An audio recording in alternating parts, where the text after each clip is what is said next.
जेदिने काम करी परिवार प्रतिपोषण करुथिला एबे से दुर्घटना जोगु अकमणीय होई असहाय जीवन काटुछंती। निजर नित्यकर्म पाई मध्य अन्य उपरे निर्भरशील एमिति जणे व्यक्ति हेले देवगढ़ जिला तिलैबणी ब्लॉक बड़बालीपोसी ग्रामर सुरुमुंडा।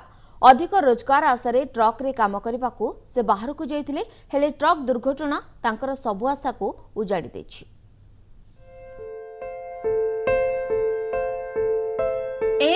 देवगढ़ जिला तिलैबणी ब्लॉक बड़पालीपोसी गाँव सुरमुंडा चाष कार्य सह कुली मजूरी करी परिवार प्रतिपोषण करुथिले। मात्र दुई कुनी कुनी छुआंक सह परिवार चलाइबा कष्टकर हेबारु अधिक रोजगार पाई ट्रक रे हेल्पर काम करुथिले। तेबे एक दुर्घटना रे डाहाना गोड़टी आंठू पाखरु काटिबाकू पड़िला। फल गत एक वर्ष हेला से आउ चाली बुली न पारी घरे शय्याशायी होई पड़ी रहिछंती। चाष बाड़ी करी खाऊली पीऊली गाँव भी गाड़ी मोटर चलाऊली। हाड़ू फेरला बेलू गाड़ी मोर एक्सीडेंट हो जाए जोटा कि गोटे जॉइंट है आ गोटे पूरा कटिगला जोटा कि जोड़ी नहीं है। तापर आसला बेलू आ मोर तो घरे आ मुख्य लोक कहीं ना मुई ही मुख्य लोक थी।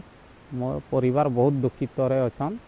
आ सरकार जोड़ा नीति नियम रे बाहर करजन साहाय्य करबे हेले एइडा मोर छुआ पिला मानकर घर परिवार टिके आकु चलबे बोलिकी आशा नहीं बसी रही। आम जीते चाषबास आग कर खाऊल स्वामी तापर गाड़ी चल गले गाड़ी एक्सीडेंट हेले घरे तो कहीं करवा लोक नहीं। निजे दुईटा छुआ पोषुचे मुई काम कमाणी कर ट्रिटमेंट फिटमेंट सब कर सरकार जोड़ा हेले फिर घर खंडे मिलता हेले फिर सब किसी ये कर पारतु घर भांगी रुजी गलानी। एपटे रहुतबा माटी घरटी मरामती अभाव अत्यंत दयनीय होई पड़छि। भांगी रुझी पड़िथिबा घरर मरामती मध्य होई पारु नाही। अन्यपटे गोड़ कटा जाइथिबा बेले अर्थ अभाव उपयुक्त चिकित्सा पाई परिले नाही। फल इतिमध्ये वर्षे बीती जाइथिले मध्य घा ठीक भाबरे सुखी नाही। स्त्री संगीता मूल मजूरी करी जहा किछि रोजगार करूछंती सेथिरे छोट छोट छुआंक सह परिवार चलाइबा कष्टकर होई पड़छि।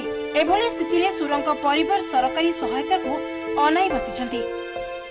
तेणु तार अभाव अनाटन को पूरण करने निमंते से गोटे ट्रक रे हेल्परिंग काम करने को जाइला। रायपुर तार दुर्घटना घटिला ता फल तार दुईटी जाक गोड़ भांगीगला। गोटे गोड़ को बुल्ला डाक्तरखाना काटी दिगला। तार आउ रोजगार कौन पंथा ना।